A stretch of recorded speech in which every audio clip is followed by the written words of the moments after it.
नमस्कार प्यारे बच्चों, आज हम कक्षा 10वीं का हिंदी का क्षितिज भाग 2 काव्यखंड के अध्याय 7 छाया मत छूना के मोस्ट इम्पोर्टेंट क्वेश्चन आंसर पढ़ेंगे। तो प्रश्न है, कवि ने कठिन यथार्थ के पूजन की बात क्यों कही है? विगत सुख को याद कर वर्तमान दुख को और गहरा करना तर्कसंगत नहीं है।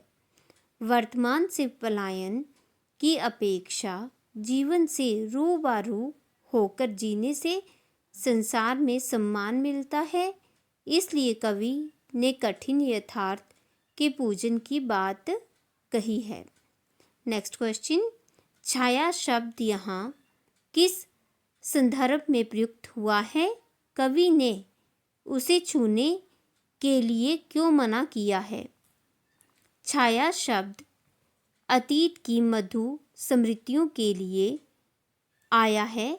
ये स्मृतियाँ मन को भ्रमित तथा दुखी करती हैं।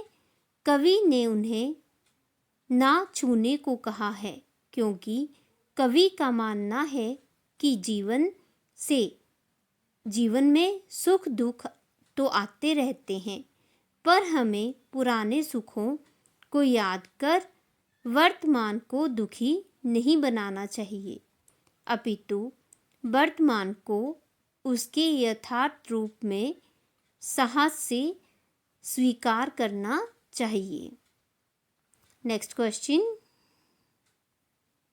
कवि ने क्या सुख स्वप्न देखा था?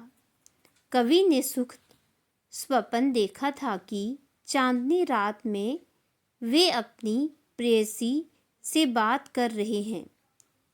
उनकी प्रियतमा उनसे बात करती हुई खिलखिलाकर हंस रही है। जैसे ही स्वप्न में वे आलिंगन के लिए आगे आते हैं, मुस्कुरा कर वह भाग जाती है। नेक्स्ट क्वेश्चन, छाया मत छूना कविता में कवि ने कठिन यथार्थ के पूजन की बात क्यों कही है? छाया मत छूना कविता में कवि का मानना है कि प्रत्येक व्यक्ति को अपने जीवन की सच्चाइयों को साहसपूर्वक स्वीकार करना चाहिए। यदि हम अतीत की मधुर यादें खोए रहेंगे तो आज की स्थितियों को नहीं समझेंगे। एक तो हमें दुख मिलेगा, दूसरा हम अपना वर्तमान ही नहीं भविष्य भी बिगाड़ लेंगे।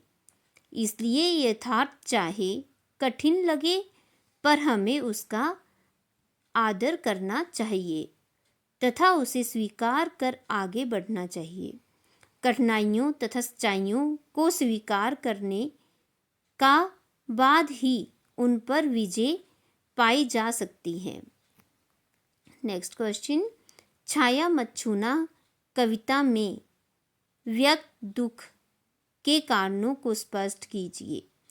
छाया मत छूना कविता में व्यक्त दुख का कारण अतीत जीवन के सुहावनी पल, कुंतल फूलों की याद, छुअन की याद जिसे कवि भूल चुके हैं, बीती रातों की याद का दुख, यश वैभव और मान के दौड़ में भागने का दुख है। नेक्स्ट क्वेश्चन, अपने जीवन की कमजोरियों को व्यक्त करने से क्या लाभ हो सकते हैं? हम अपनी कमजोरियों को तभी मानते हैं जब हमें आत्मविश्वास होता है तथा यह ही सुधार का पहला कदम है। यह कार्य साहस बढ़ाता है। नेक्स्ट क्वेश्चन, मृग तृष्णा किसे कहते हैं? कविता में इसका प्रयोग किस अर्थ में हुआ है?